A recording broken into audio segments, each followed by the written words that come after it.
ఈరోజు విద్యాసాగర్ రావు గారు విద్యార్థి రాజకీయాల నుంచి ఉస్మానియా యూనివర్సిటీలో వారు అఖిల భారతీయ విద్యార్థి పరిషత్ ప్రతినిధిగా ప్రారంభమై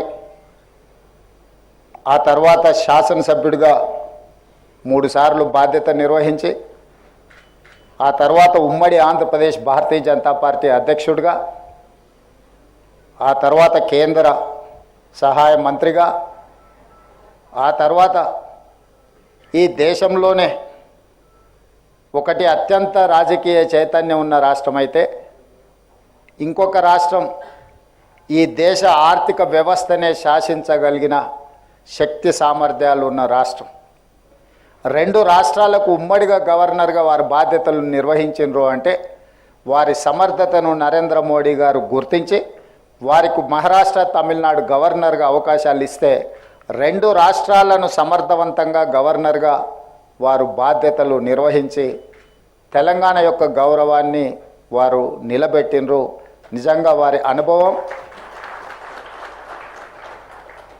విద్యార్థి పరిషత్ కార్యకర్త నుంచి ఉమ్మడి రాష్ట్రాల గవర్నర్గా వారు వివిధ హోదాలు చేపట్టిన దాదాపుగా 5 దశాబ్దాలు విద్యార్థి దశ నుంచి ఈ రోజు వరకు వారు ప్రజా జీవితంలో ఉన్నారు. ఇంత సుదీర్ఘకాలం ప్రజా జీవితంలో ఉన్న వాళ్ళు ఆరోపణలు ఎదుర్కోకుండా ఈ రోజుకు సమాజం అంతా గౌరవించేంత జీవితం వాళ్ళు గడిపారంటే మన అందరం కూడా పెద్ద ఎత్తున చప్పట్లతో వారిని అభినందించాల్సిన అవసరం ఉన్నది. ఒక్కసారి కౌన్సిలర్గానో కార్పొరేటర్గానో లేదా ఏదైనా ఒక అవకాశం వస్తే మళ్ళీసారికి వచ్చే వరకల్లా వాళ్ళు చేసిన పనుల కంటే వాళ్ళ పట్ల వచ్చే ఆరోపణలు ఒక పుస్తకంగా తయారయ్యే ఈ పరిస్థితుల్లో 5 దశాబ్దాలు ప్రజా జీవితంలో ఉండి ప్రతిపక్షాలు కూడా సిద్ధాంతపరంగా వారిని విభేదించి ఉండొచ్చు, విధానాలలో వ్యతిరేకించి ఉండొచ్చు, కానీ వ్యక్తిగతంగా వారిని ఎవరు ఎప్పుడు వ్యక్తిగతమైన ఆరోపణల విషయంలో కానీ వారి యొక్క తీసుకున్న నిర్ణయాల పట్ల ఎలాంటి ఆరోపణ లేకుండా వారు తెలంగాణ సమాజానికే ఆదర్శంగా నిలబడే రాజకీయవేత్తగా రాణించినరు. ఇలాంటి వాళ్ళు చాలా అరుదు. ఈరోజు ఆనాడు ఉస్మానియా యూనివర్సిటీలో జైపాల్ రెడ్డి గారు, కేశవరావు గారు ఇలాంటి వాళ్ళ తర్వాత ఉస్మానియా యూనివర్సిటీ విద్యార్థి రాజకీయాలలో ఒకవైపున జార్జ్ రెడ్డి, ఇంకొక వైపున సాగర్జీ లాంటి వాళ్ళు ఆనాడు సిద్ధాంతపరంగా ఆనాడు విద్యార్థి రాజకీయాలలో భవిష్యత్ తరాలకు ఆదర్శంగా వాళ్ళు వాళ్ళ నమ్మిన సిద్ధాంతం కోసం గట్టిగా నిలబడ్డారు. ఈరోజు ఏ యూనివర్సిటీలు చూసినా యూనివర్సిటీ విద్యార్థి రాజకీయాలు కాదు, యూనివర్సిటీ కూడా ఉనికిని కోల్పోయే పరిస్థితులు ఈరోజు మన రాష్ట్రంలో ఉన్నాయి. ఈ యూనివర్సిటీలను పునరుద్ధరించవలసిన బాధ్యత యూనివర్సిటీ విద్యార్థి రాజకీయాలలో విద్యార్థులు పాల్గొనవలసిన చారిత్రాత్మకమైన అవసరం ఉన్నదని చెప్పి నేను ఈ సందర్భంగా భావిస్తున్నా. అందుకే నేను ముఖ్యమంత్రిగా బాధ్యత చేపట్టిన ఎంబడే యూనివర్సిటీల యొక్క స్థితిగతులను పరిస్థితులను అంచనా వేసి క్రియాశీలకంగా ఉండే వైస్ ఛాన్సలర్ నియమించి ఈరోజు ఆ వైస్ ఛాన్సలర్స్కి అందరికీ నేను ఆదేశాలు ఇచ్చిన. అధ్యాపక సిబ్బందితో పాటు టీచింగ్ నాన్ టీచింగ్ స్టాఫ్ని అందరినీ నియమించండి. యూనివర్సిటీలకు అవసరమైన నిధులను అవసరమైన ఫ్యాకల్టీలను ఏమి కావాలన్న తెలంగాణ రాష్ట్ర ప్రభుత్వం మీకు అందుబాటులోకి తీసుకొస్తుంది. తిరిగి పూర్వ వైభవం ఈ యూనివర్సిటీలకు తీసుకురావాలి. ఒకనాడు సమాజంలో ఏదైనా సమస్య ఉంటే ప్రజలు ఎదుర్కొంటున్న సమస్యల పట్ల చైతన్యంతో విద్యార్థి పోరాటాలు చేపట్టడం వల్లనే మన ప్రాంతానికి ఒక చైతన్యము. తెలంగాణ రాష్ట్రం ఈరోజు ఏర్పడ్డదంటే ఆనాడు రాజకీయ పార్టీల కంటే కూడా ఉస్మానియా కాకతీయ యూనివర్సిటీలో విద్యార్థులు ముందు భాగాన నిలబడి పోరాటం చేసిండ్రు కాబట్టి ఆ యూనివర్సిటీలు విద్యార్థి సంఘాలు ప్రజల యొక్క సమస్యల పట్ల ప్రజలు ఎదుర్కొంటున్న ఇబ్బందుల పట్ల పోరాటాలు చేయడం వల్లనే చాలా సమస్యలకు పరిష్కారం దొరికింది. ఈరోజు మనం తెలంగాణ రాష్ట్ర ప్రత్యేక రాష్ట్రంలో ఉన్నాము అని అంటే ఆనాడు విద్యార్థి రాజకీయాలలో ఉన్న వాళ్ళే అత్యంత క్రియాశీలక పాత్ర పోషించు. చాలా సందర్భాలలో నేను మాట్లాడితే అంత బాగోదేమో కానీ మాట్లాడాల్సిన అవసరం ఉన్నది పార్టీ ఫిరాయింపుల మీద. పార్టీ ఫిరాయింపుల గురించి చర్చలు, సిద్ధాంతపరమైన భావజాలం. విద్యార్థి దశలో సిద్ధాంతపరమైన భావజాలంలో రాణించిన వాళ్ళు తక్కువ ఉండడం వల్లనే, విద్యార్థి రాజకీయాలలో చైతన్యం కోల్పోవడం వల్లనే ఈరోజు ప్రజా జీవితంలోకి వచ్చేవాళ్ళు ప్రజాప్రతినిధులుగా కావాలి, ఏదో రకంగా ఏదో ఒక పదవిలో ఉండాలి, కాబట్టి ఏ పార్టీ అయినా పర్వాలేదు, మాకు పదవి ఉంటే చాలు అనుకునే పరిస్థితులు ఈరోజు రాష్ట్రంలో ఈరోజు వచ్చినాయి. దీనికి కారణం విద్యార్థి రాజకీయాలు సిద్ధాంతపరమైన విధానాలు లోపించడమే దీనికి కారణం. విద్యార్థి రాజకీయాలలో సిద్ధాంతపరంగా రాణించిన వాళ్ళు ఉంటే, అధికారం వచ్చినా రాకపోయినా నమ్మిన సిద్ధాంతం కోసం దశాబ్దాల కాలం పాటు ఆ సిద్ధాంతం కోసం పనిచేసిన వాళ్ళు, జీవితాలను త్యాగం చేసిన వాళ్ళు ఎంతోమంది కనిపిస్తారు. అలాంటి విద్యార్థి రాజకీయాలు మళ్ళీ తెలంగాణ రాష్ట్రంలో పునరుద్ధరించవలసిన బాధ్యత మనందరి మీద ఉన్నది. ముఖ్యంగా వేదిక మీద ఉన్న పెద్దలందరూ మనందరం కూడా ఒక స్ఫూర్తిని ఇవ్వాల్సిన అవసరం ఉన్నది. మనందరం కూడా ఈ విద్యార్థి రాజకీయాలను ప్రోత్సహించాల్సిన అవసరం ఉన్నది. లేకపోతే చైతన్యం కోల్పోయి రాష్ట్ర అభివృద్ధిలో ఈరోజు మనం వెనుకబడే పరిస్థితి వస్తుంది. వీరు రచించిన వారి ఆలోచన, వారి అనుభవాలు రాబోయే విద్యార్థి రాజకీయాలలో ఎవరైతే రాణించాలనుకుంటారో వాళ్ళందరూ కూడా చదవాల్సిన అవసరం ఉన్నది.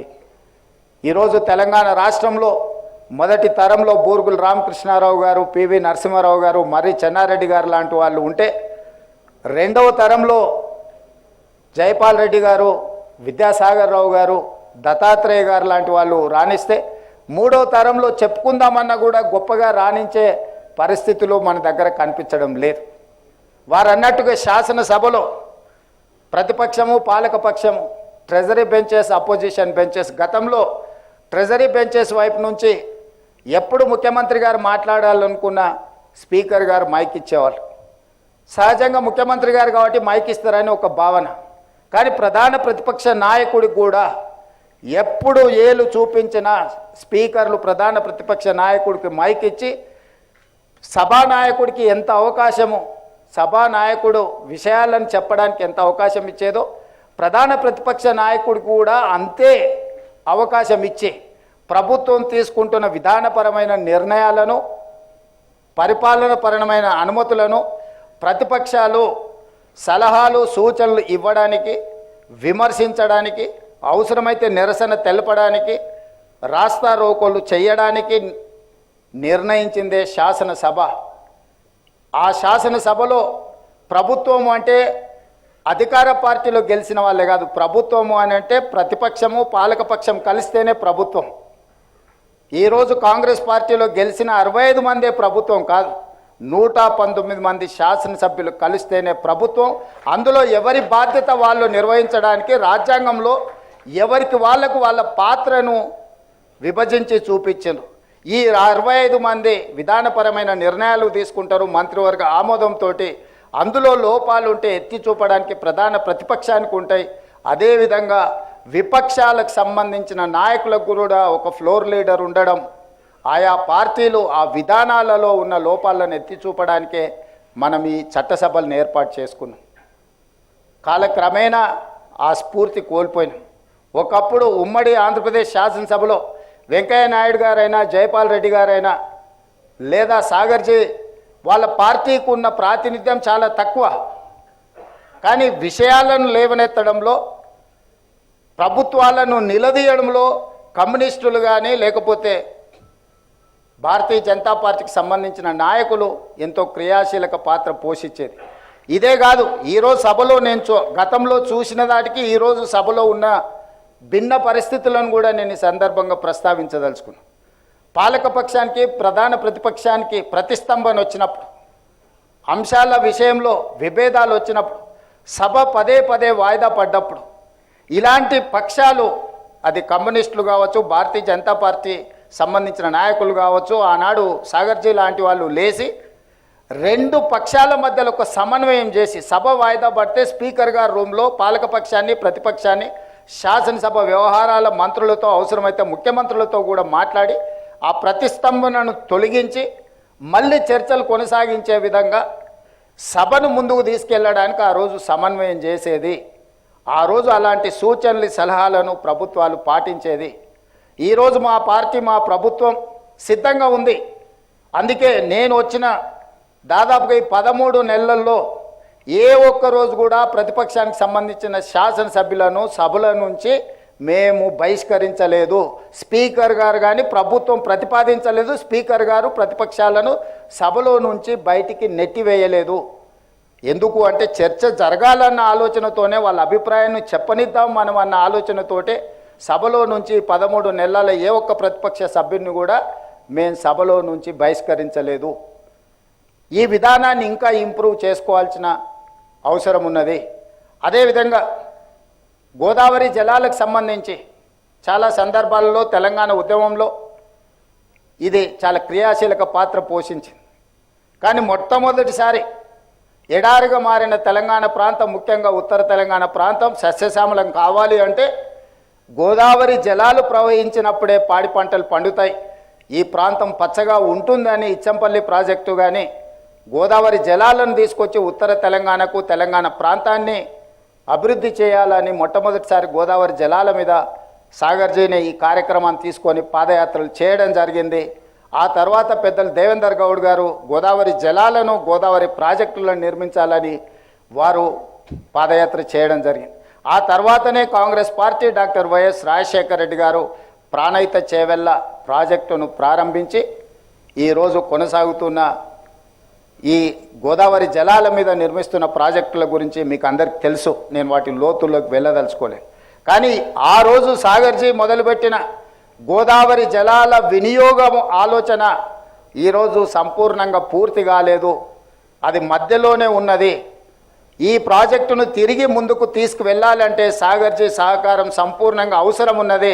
గతంలో ఒకసారి గవర్నర్ గారు తేనీటి విందుకు పిలిచినప్పుడు నేను వారితో ప్రత్యేకంగా మాట్లాడిన మహారాష్ట్ర ముఖ్యమంత్రి ఫడ్నవీస్ గారు, ఆ రోజు వారు ఉప ముఖ్యమంత్రిగా ఉండే, సాగునీటి పారుదల శాఖ మంత్రిగా వారు ఉన్నారు. వారితో మీరు మాట్లాడి మహారాష్ట్రలో ముంపుకు గురవుతున్న భూమిని కొంత తెలంగాణ ప్రభుత్వానికి భూసేకరణ కింద మనకు ఇప్పిస్తే తిరిగి మనం గోదావరి జలాలను తెలంగాణ కోసం వినియోగించుకోవడానికి తక్కువ ఖర్చుతో ఎక్కువగా, ఇంతకుముందు దత్తాత్రేయ గారు చెప్పినారు, లిఫ్టుల కంటే కూడా సహజంగా వచ్చే వాటర్ని మనం వాడుకుంటే ఎక్కువ ప్రయోజనం ఉంటుంది, నిర్వహణ ఖర్చు తగ్గుతుంది అని. ఈరోజు ఆ గోదావరి జలాలను ఆ రకంగా వినియోగించుకోవాలి అని అంటే సాగర్జీ అనుభవం, సాగర్జీ పరిచయం ఈరోజు తెలంగాణ రాష్ట్రానికి అవసరం ఉన్నది. ఈరోజు ఫడ్నవీస్ గారు మహారాష్ట్ర ముఖ్యమంత్రిగా ఉన్నారు, వారు మహారాష్ట్ర గవర్నర్గా సేవలు అందించారు. ఫడ్నవీస్ గారు ముఖ్యమంత్రిగా ఉన్నప్పుడు వారు ఖచ్చితంగా వారితో మాట్లాడి తుమ్మిడిహెట్టి దగ్గర మనకు అవసరమైన భూసేకరణ మహారాష్ట్ర ప్రాంతంలో ఏదైతే ఉన్నదో ఆ భూసేకరణకు వారి సహకారం తప్పకుండా తీసుకుంటాం. నాకు ఎలాంటి భేషజాలు లేవు. తెలంగాణ రాష్ట్ర అభివృద్ధిలో భాగంగా ఎవరి సహకారాన్ని తీసుకుంటాను, ఎవరినైనా నేను కలుస్తాను. ఎన్నికలు వచ్చినప్పుడే నా పరంగా రాజకీయాలు, ఎన్నికల తర్వాత తెలంగాణ రాష్ట్ర అభివృద్ధి లక్ష్యంగా అందులో అనుభవం కలిగిన సాగర్జీ లాంటి వాళ్ళ అనుభవాన్ని మనం తీసుకుంటే ఈ తెలంగాణ రాష్ట్రానికి ఎంతో మేలు జరుగుతుంది. నిన్నగాక మొన్న ప్రధానమంత్రి గారితో నేను మాట్లాడినప్పుడు కూడా స్పష్టంగా చెప్పిన, మీరు 5 ట్రిలియన్ ఎకానమీ గురించి, ఈ దేశ ఆర్థిక సంపదను పెంపొందించాలని మీరు ఈ దేశం ముందు పెట్టారు. 5 ట్రిలియన్ ఎకానమీకి మనం చేరాలి అని అంటే నా తెలంగాణ రాష్ట్రం నుంచి నేను 1 ట్రిలియన్ ఎకానమీని కాంట్రిబ్యూట్ చేస్తా. 1 ట్రిలియన్ ఎకానమీని కాంట్రిబ్యూట్ చేయాలంటే ప్రధానమంత్రిగా మీరు మాకు కొన్ని అనుమతులు ఇవ్వాలి, కొంత సహకరించాలని సూటిగా ప్రధానమంత్రి గారిని నేను విజ్ఞప్తి చేసిన. అందులో భాగంగా హైదరాబాదు నగరం వేగంగా విస్తరిస్తుంది. విశ్వనగరం కావాలంటే మెట్రో రైలు విస్తరణ జరగాలి. మెట్రో రైలు విస్తరణ జరిగినప్పుడే ఈ నగరం యొక్క అభివృద్ధికి తోడ్పాటు ఉంటుంది. అదేవిధంగా రీజనల్ రింగ్ రోడ్, ఈరోజు ఔటర్ రింగ్ రోడ్, అంతర్జాతీయ ఎయిర్పోర్ట్, ఐటీ కంపెనీలు, ఫార్మా కంపెనీలు ఈరోజు దేశంలోనే మన నగరానికి ఒక గుర్తింపు. మన తెలంగాణ రాష్ట్ర ఆదాయంలో 60% ఈరోజు హైదరాబాదు నగరం నుంచే వస్తుందంటే ఇలాంటి గోదావరి, కృష్ణా నదీ జలాల తాగునీటి ప్రాజెక్టులతో పాటు మెట్రో రైల్ ఇలాంటి ప్రాజెక్టులే ఈరోజు మనం అభివృద్ధి పదం వైపు నడపడానికి ఉపయోగపడ్డాయి. ఇంకా విస్తరించాలి అని అంటే ఇది సరిపోదు. విశ్వనగరంగా మారాలి అంటే మనకు రీజనల్ రింగ్ రోడ్డు కావాల్సిందే.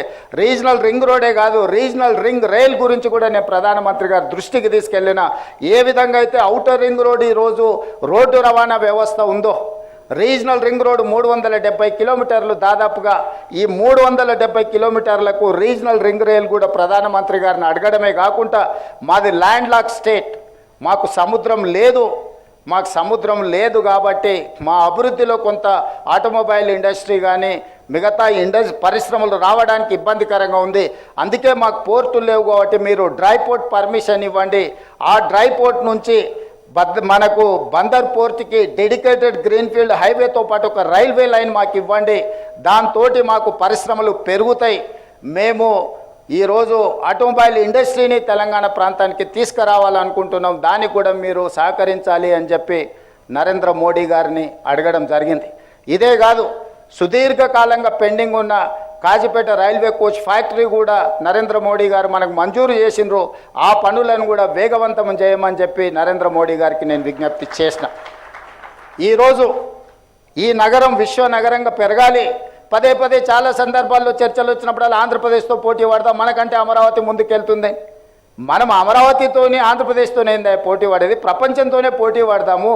న్యూయార్క్ లేదా, టోక్యో లేదా, దుబాయ్ లేదా, ఈ నగరాలతో పాటు మౌలిక వసతులను పెంపొందించుకుంటే ప్రపంచంతో పోటీ పడే శక్తి తెలంగాణ ప్రజలకు ఉన్నది. అంత ఆలోచన చేయగలిగిన, ముందుకు నడిపించగలిగిన నాయకత్వం ఉన్నది. ప్రపంచంతోనే పోటీ పడదాం. ప్రపంచంతో పోటీ పడాలంటే మిత్రుడు బండి సంజయ్ గారికి నా విజ్ఞప్తి ఒక్కటే, మెట్రో రైలు అనుమతులు మనం తెచ్చుకోవాలి. చెన్నైలో, తమిళనాడులో ప్రతిపక్ష పార్టీ ఉన్నా అక్కడ ఆమోదించారు క్యాబినెట్లో పెట్టి. కర్ణాటకలో కాంగ్రెస్ ప్రభుత్వం ఉన్నా కూడా మోడీ గారు బెంగళూరుకి మెట్రో రైలు ఇచ్చిండ్రు. ఈరోజు ఒకనాడు 2వ స్థానంలో ఉన్న హైదరాబాద్ మెట్రో ఈరోజు 9వ స్థానానికి మనం పడిపోయినాము. ఈ 9వ స్థానం నుంచి మనం ముందుకు రావాలి అంటే పెద్దలు వినోద్ కుమార్ గారైనా, నేనైనా, బండి సంజయ్ గారైనా మెట్రో విస్తరణ కోసం, రీజనల్ రింగ్ రోడ్ కోసం, రీజనల్ రైల్వే లైన్ కోసం, అదేవిధంగా డ్రై పోర్ట్ కోసం, డెడికేటెడ్ గ్రీన్ఫీల్డ్ హైవేతో పాటు రైల్వే లైన్, బందర్ పోర్ట్ కోసం, ఈ తెలంగాణ అభివృద్ధి కోసం మనందరం కలిసికట్టుగా పనిచేయాలి. తమిళనాడులో ఏదైనా విషయం వస్తే, జల్లికట్టు సమస్య వస్తే అందరూ కట్టగట్టుకొని కేంద్ర ప్రభుత్వంతోనే కొట్లాడి జల్లికట్టుకు అనుమతి తెచ్చుకున్నారు. తమిళనాడులో ప్రమాణ స్వీకారం చేస్తే 39 మంది పార్లమెంట్ సభ్యులు తమిళ్లోనే ప్రమాణ స్వీకారం చేశారు. కానీ అక్కడ రాజకీయాలు పూర్తిగా పార్టీల పరంగా విడిపోయి ఉంటాయి. కానీ వాళ్ళ రాష్ట్ర విషయం వచ్చినప్పుడు, వాళ్ళ సంస్కృతి, వాళ్ళ భాష విషయం వచ్చినప్పుడు 100% ఒక్కటైపోతారు. మనం కూడా తెలంగాణ విషయంలో పెద్దలు కిషన్ రెడ్డి గారు వస్తారనుకున్న వారు వచ్చినుంటే వారికి విజ్ఞప్తి చేసేవాడిని. రాబోయే క్యాబినెట్లో మనం మెట్రో రైలు, ఎందుకంటే క్యాబినెట్ అప్రూవల్ ఉండడం ద్వారా మనం కేంద్ర ప్రభుత్వం సహకారం అందితే వేగంగా ఈ నగరాన్ని అభివృద్ధి చేసుకోవచ్చు. ఈ అభివృద్ధికి సంబంధించిన విషయాలు, అదేవిధంగా యంగ్ ఇండియా స్కిల్స్ యూనివర్సిటీ స్కిల్స్ని అప్గ్రేడ్ చేసుకోవాలనుకుంటున్నాం. మనము 1956లో ప్రారంభించిన ఐటీఐలు, ఇండస్ట్రియల్ ట్రైనింగ్ ఇన్స్టిట్యూట్లు, ఆ రోజు ఏ సిలబస్ ఇచ్చిందో ఈరోజు అదే సిలబస్తో ముందుకు పోతున్నాం. సర్టిఫికేట్ తీసుకొని బయటకు వస్తే అక్కడ తీసుకుంటున్న ట్రైనింగ్ బయట ఉపయోగం లేదు. వాడు అంబాసిడర్ కార్ మీద ట్రైనింగ్ చేసి వస్తాడు, బయటకు వస్తే అంబాసిడర్ కార్ దొరకదు, వాడు ఏదైనా పని చేద్దామన్నా. అందుకే ఈ మధ్యకాలంలో టాటా సంస్థతో మాట్లాడి ఈ తెలంగాణ రాష్ట్రంలో ఉన్న 65 ఐటీఐలతో పాటు ఇంకొక 10 కలిపి 75 ఐటీఐలను 75 శాసనసభ నియోజకవర్గాలలో వాటిని అప్గ్రేడ్ చేయడానికి, ఈ ఐటీఐలను అడ్వాన్స్డ్ టెక్నాలజీ సెంటర్స్గా మార్చి ఈరోజు ప్రపంచంతో పోటీ పడి వాళ్ళకు పని కల్పించడానికి, సాంకేతిక నైపుణ్యాన్ని అందించడానికి అవసరమైన సిలబస్ని, అవసరమైన సాంకేతిక నైపుణ్యాలను అన్నిటిని కూడా ఏర్పాటు చేయడానికి ఇప్పుడు టాటాతోనే మనం జాయింట్ వెంచర్ చేసిన తెలంగాణ రాష్ట్ర ప్రభుత్వం. దీన్ని అప్గ్రేడ్ చేయడానికి 2400 కోట్ల రూపాయలు ఖర్చు అయితే కేవలం 14% 300 కోట్ల రూపాయలు మాత్రమే తెలంగాణ రాష్ట్ర ప్రభుత్వం పెడితే టాటా సంస్థ 2100 కోట్ల రూపాయలతోని 86% వాళ్ళ నిధులతోని తెలంగాణ రాష్ట్రంలో ఉన్న మారుమూల ప్రాంతాలలో ఉండే యువకులకు సాంకేతిక నైపుణ్యంలో శిక్షణ ఇవ్వడమే కాకుండా ఉద్యోగ ఉపాధి అవకాశాలు కూడా వాళ్ళే కల్పిస్తామని బాధ్యత తీసుకున్నారు. ఈరోజు మనం young India skills university PPP మోడల్లో తీసుకున్న పబ్లిక్ ప్రైవేట్ పార్ట్నర్షిప్. గవర్నమెంట్ ఒక ఫెసిలిటేటర్గా మాత్రమే ఉంది. ఆ యూనివర్సిటీ చైర్పర్సన్గా ఆనంద్ మహేంద్ర గ్రూప్ చైర్మన్ని ఈరోజు మనం యంగ్ ఇండియా స్కిల్స్ యూనివర్సిటీ చైర్పర్సన్గా పెట్టినాం. శ్రీనిరాజును వైస్ చైర్మన్గా పెట్టినాం. బోర్డ్ ఆఫ్ డైరెక్టర్స్లో ఈరోజు అపోలో, లేకపోతే రెడ్డి ల్యాబ్స్, అన్ని కంపెనీలలో లిజెండ్స్ ఎవరైతే కంపెనీలు ఉన్నారో వాళ్ళందరినీ బోర్డులో డైరెక్టర్లుగా పెట్టినాం. ఆ సంస్థ నడవడానికి ప్రభుత్వం మీద నిధులకు ఆధారపడకుండా ఒక 600 crores కార్పస్ ఫండ్ వివిధ కంపెనీల నుంచి పూల్ చేసి వాళ్ళ దగ్గర ఒక 600 కోట్ల రూపాయల యూనివర్సిటీ ఆ ఛాన్సలర్ అక్కడ ఉండే చైర్పర్సన్ డిస్పోజాఫ్లో పెట్టినాం. ఎందుకంటే దాని నిర్వహణలో ₹1 ప్రభుత్వాన్ని అడగాల్సిన పని లేకుండా నిర్మాణంలో కూడా మెగా సంస్థ ముందుకు వచ్చి 60 ఎకరాల స్థలం ప్రభుత్వం ఇస్తే 200 కోట్ల రూపాయలతో క్యాంపస్ మొత్తం వాళ్ళే సిఎస్ఆర్ ఫండ్స్ కింద కట్టమని ముందుకు వచ్చారు. June 2 లోపల ఆ క్యాంపస్ మొత్తం సిద్ధం చేస్తున్నాం. ఇవాళ స్పోర్ట్స్ ఇష్యూలో కూడా 140 కోట్ల మంది ఉన్న ఈ జనాభా ఒక్క ఒలింపిక్లో మనం గోల్డ్ మెడల్ కూడా సాధించుకోలే. నేను మొన్న సౌత్ కొరియా పర్యటనకు పోతే ఆ దేశం 32 మెడల్స్ తెస్తే నేను సౌత్ కొరియన్ స్పోర్ట్స్ యూనివర్సిటీకి పోతే 16 మెడల్స్ ఒక్క యూనివర్సిటీలో వచ్చినాయి. క్యాంపస్ ఎంత ఉందంటే 30 ఎకరాలు ఉంది. ఒక అమ్మాయి 3 గోల్డ్ మెడల్స్ తీసుకొచ్చింది ఆర్చరీలో. ఆ అమ్మాయిని నేను కలిసిన. సో అంత చిన్న దేశము, ఒక హైదరాబాద్ జనాభా ఎంత ఉందో 10 మిలియన్ పాపులేషన్ ఉండే కంట్రీ ఈరోజు 32 మెడల్స్ ఒలింపిక్స్లో తెస్తే ఇంత పెద్ద భారతదేశం 140 కోట్ల జనాభా మనం ఈరోజు చాలా వెనుకబడి ఉన్నాం. అందుకే సేమ్ పీపీపీ మోడల్ని యంగ్ ఇండియా స్పోర్ట్స్ యూనివర్సిటీని మనం పాలసీని అడాప్ట్ చేసుకున్నాం. తొందరలోనే అద్భుతమైన స్పోర్ట్స్ యూనివర్సిటీనే కాకుండా అకాడమీని కూడా మనం స్టార్ట్ చేస్తున్నాం. 2028 ఒలింపిక్స్లో తెలంగాణ రాష్ట్రం నుంచే మనం గోల్డ్ మెడల్ సాధించే విధంగా వాళ్ళకి శిక్షణ ఇవ్వాలి అని మన ప్రభుత్వం టార్గెట్గా పెట్టుకొని ముందుకు వెళ్తున్నాం. ఇవన్నీ కార్యక్రమాలు నా ఒక్కడితో సాధ్యమయ్యేటివి కావు. విధానపరమైన నిర్ణయాలు మా ప్రభుత్వం తీసుకుంటుంది, మీరు అందరూ సహకరించాలి. అందుకే ఈ విషయాలన్నీ కూడా ఈ వేదిక మీద పెద్దలందరూ కేంద్ర ప్రభుత్వాన్ని ప్రభావితం చేయగలిగిన వాళ్ళు, నరేంద్ర మోడీ గారి నుంచి అనుమతులు ఇప్పించగలిగిన వాళ్ళు ఈ వేదిక మీద ఉద్దండులు అందరూ ఉన్నారు. ఇది మన రాష్ట్రం యొక్క బాధ్యత. మీ అందరితో కలిసి రావడానికి, మీతో పాటు నడవడానికి మా లక్ష్మణాన్న ముందు ఉండాలి. ఎందుకంటే వారికి అన్నీ తెలుసు. నేనే ముందు ఉండాలనే ఆలోచన నాకేం లేదు. ఎవరైనా దీన్ని ముందుకు తీసుకెళ్తే ప్రధానమంత్రి గారిని కలిసి మన రాష్ట్రానికి కావాల్సినవి మనం తెచ్చుకుందాము. ఇది ఒక మంచి అవకాశం, గొప్ప అవకాశం. ఇలాంటి గొప్ప అవకాశం జారవిడ్చుకుంటే మన రాష్ట్రం వెనుకబడుతుంది. మోడీ గారు డ్రీమ్ అయిన 5 ట్రిలియన్ ఎకానమీలో తెలంగాణ రాష్ట్రం 1 ట్రిలియన్ ఎకానమీని కాంట్రిబ్యూట్ చేయాలన్న ఆలోచన తెలంగాణ రాష్ట్ర ముఖ్యమంత్రిగా నాకు ఉన్నది. ఈ రాష్ట్రాన్ని అభివృద్ధి పదం వైపు నడిపించాల్సిన బాధ్యత మన అందరి మీద ఉన్నది. శ్రీరామచంద్రమూర్తి గారు వారి అనుభవాలు విద్యాసాగర్జీతో ఉన్న విషయాలను కూడా వారు ప్రస్తావించారు. సాగర్జీకి ఓపిక, అనుభవం ఉన్నది. వారి ఓపికను, అనుభవాన్ని నరేంద్ర మోడీ గారు దేశం కోసం వినియోగించుకుంటారని భావిస్తూ